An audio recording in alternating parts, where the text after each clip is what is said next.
All right, let's get back to that breaking news in Norfolk. Police say officers shot and killed a man tonight there, and family members say that this all happened inside of a home. So let's go to Liz Kilmer with the very latest there from Chapel Street downtown. Liz?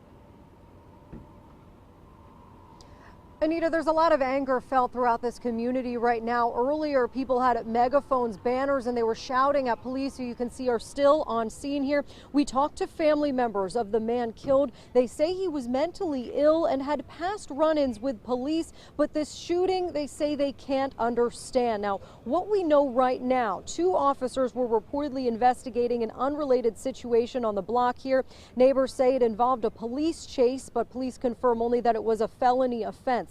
Around 6:45, the officers were drawn to a nearby home on the block where the man who was ultimately shot was with his family. I spoke with that man's niece, who was reportedly inside at the time. She tells me the man killed had been verbally fighting with a family member, which is why she believes police came to the home. Here's what she tells me happened next. And we was like, well, he upstairs. Well, he all right, you know what I'm saying? We tell him he all right. They were like, no, tell him to come down.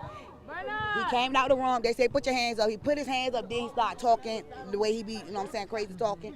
Then he jumped down like 3 steps, and they unloaded on him, and I took off running. They're not trying to clean things up and make things better for us.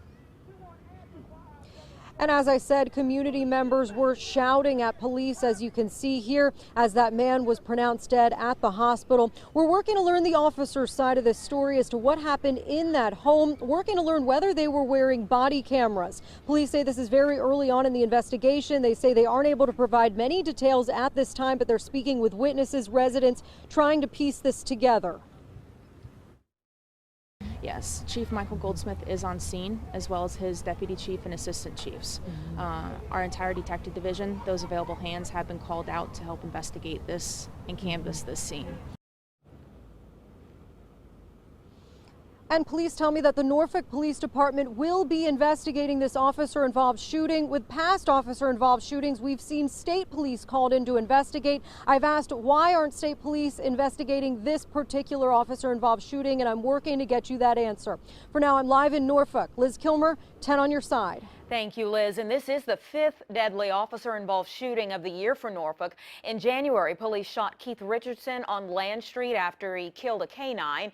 In March, officers killed Tyree Privet, a homicide suspect on Chesapeake Boulevard. A week later, they shot India Beatty for having a replica gun on Shore Drive. In April, it was Eric Walkup on Church Street who took his brother hostage. That brings us to tonight. Look for the latest on this officer-involved shooting throughout our newscast tonight and starting tomorrow at 4:30 a.m. You can find updates anytime, anywhere on WAVY.com.